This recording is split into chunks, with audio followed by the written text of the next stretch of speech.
Dani, seja muito bem-vindo ao canal Psicodelia Melodia. Hoje a gente vai entrevistar um convidado super especial aqui no canal, o DJ Phaxe. Hi guys! Ele é lá da Dinamarca, ele é dono da gravadora 432 Records e a gente está aqui no Yanomami Festival. Então vamos lá. First question. Yes, bring it on. From where came the inspiration to produce the tracks on the frequency 432? Oh, from where the inspiration came? Yeah. Okay, that's a tough question. I don't know. From the inspiration, well, we heard about this 432 hertz, that it's a frequency that some people say is the right frequency compared to how every notes are written today. In, for example, the A is in 440 hertz. So, but from where the inspiration was just that we found out, and then we tried, but it was very difficult because you need to change everything, every sense and every sound you make. You need to change the semitones and stuff like this from it. So it's quite difficult, but the inspiration just came because it was interesting and it was something new. And exciting, you know, and we thought it sounded exciting and about different frequencies that was the right one, so it was really exciting for us. And then we start to explore a little bit, and then that's why we called the label 432 back in the days. Yeah. You understand? Yes. Okay. And we feel that curve when we hear your song. Yes. Well, but not every track is in 432 hertz. It's just a few of them we make like this. Also, someone is in the normal 440 or what we say, the normal frequency range. Yes. It's not every track there is like this. Yeah. And you could say 3 tracks that it's on the frequency?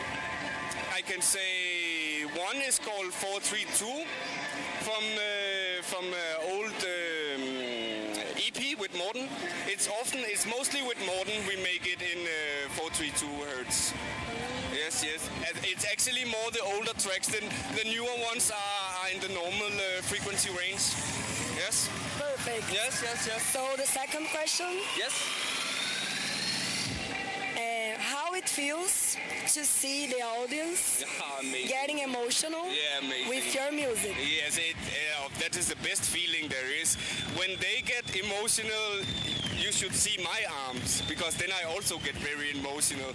And when the people, they like it and understand it, it has such a big impact on me.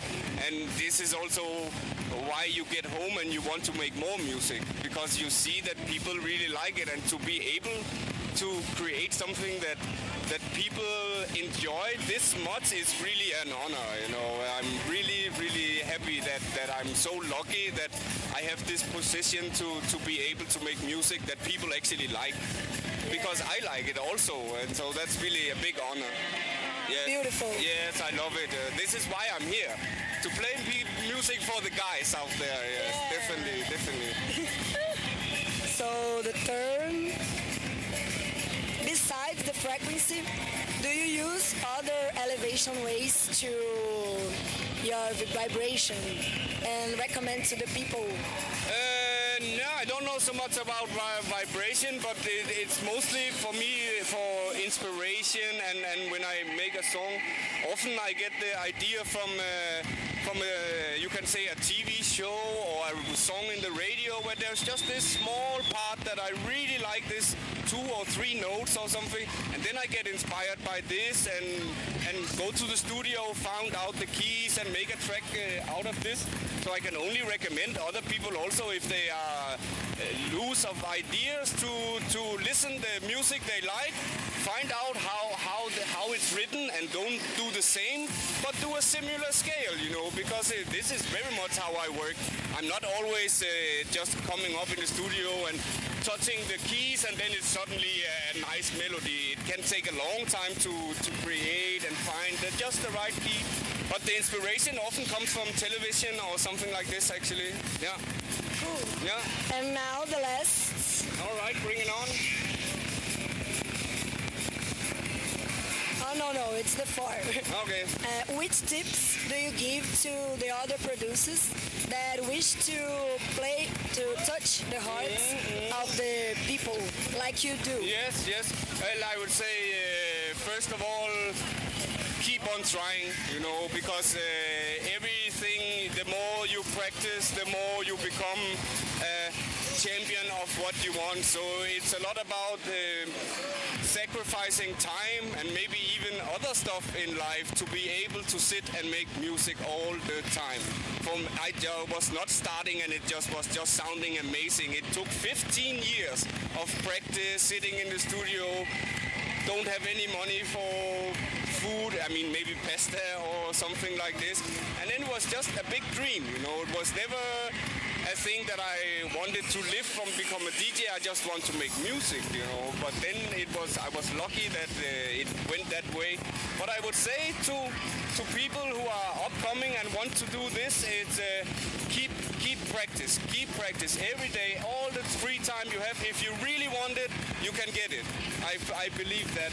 And also I would say it's a very good idea about to watch YouTube videos today, because these days there are so much information on YouTube on how to create music and maybe even a specific sound. If you really like that sound, you can most of the time find it on YouTube.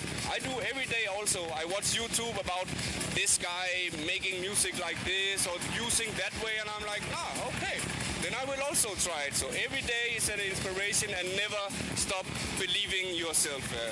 This I would say. I don't know. Me and my husband are producing. No, okay. I sing and he do the. Oh, really? You sing? things. Are you good? Yeah. Oh, okay. So, Interesting. That's why I wanted to do the special also to the people too. But where do you get inspiration from? The spirituality. Okay. So all the lyrics, it's about the awakening and meditation. Wow! I would love to have some vocals like that. That would be nice. Because it's very hard to find good vocals around the internet or YouTube or whatever. Because it's most of the time about something crap.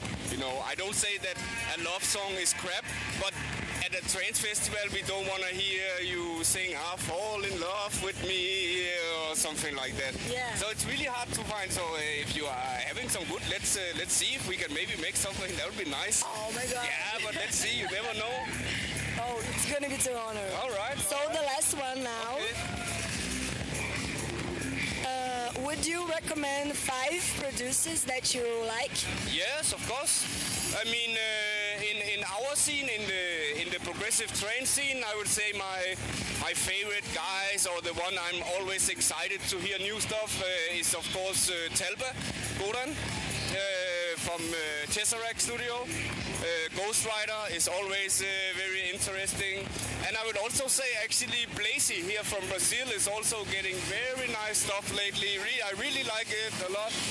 And of course we have to mention Asterix, the king. He was always such a big inspiration, not so much in what music he write, but just in how he always also have a storyline and this. So I have big respect for that guy. And I must also say Freedom Fighters.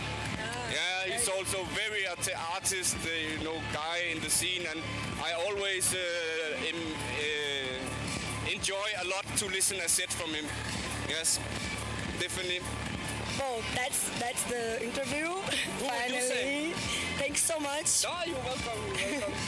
And if you would like to send a message to your Brazilian fans, that is a lot of people. Yes, I know. And then I would say thank you so much, guys. Especially thank you for the last year. It has been amazing.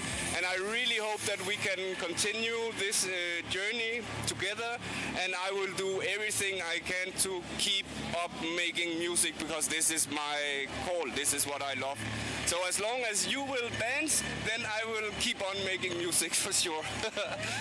Thanks a lot. Welcome. E é isso aí, gente.